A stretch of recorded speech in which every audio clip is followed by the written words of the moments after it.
salut le tennis et bienvenue dans cette nouvelle vidéo. Alors on va parler d'un petit souvenir, voilà, donc c'est la casquette que j'ai achetée à Roland Garros.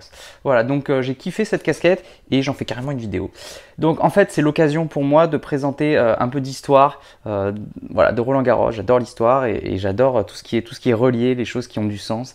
Et j'ai trouvé que là c'était une bonne occasion. Donc casquette 1928. Pourquoi 1928? Tout simplement parce que le stade Roland Garros a été créé en 1928 et c'est depuis ce jour-là qu'on appelle Roland Garros. Avant, en 1924, ça s'appelait les Internationaux de France.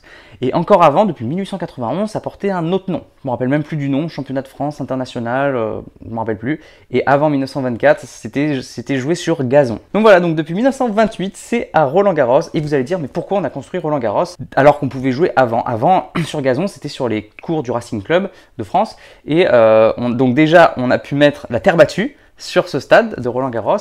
Et puis voilà, pourquoi avoir construit ce stade? Et bien tout simplement c'était pour la Coupe Davis, il nous fallait un stade, on avait gagné la Coupe Davis et voilà, il nous fallait un stade pour recevoir les équipes et on a décidé de construire ici. Pourquoi Roland Garros? C'était le nom d'un aviateur et on a dû construire le stade sur les terrains de l'aviation et ils ont dit ok, on vous prête le terrain, enfin on vous donne le terrain mais à condition que vous appeliez votre stade par l'un de nos aviateurs. Voilà, c'était Roland Garros, l'aviateur.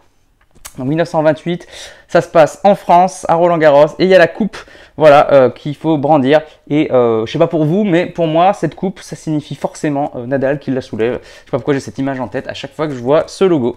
Voilà, donc c'était pour la casquette, donc 28 € quand même, la casquette à Roland Garros. Et les prix classiques de Roland Garros. En tout cas, voilà, je suis très content, elle est très belle. Et puis surtout, il y a du sens, il y a un peu d'histoire.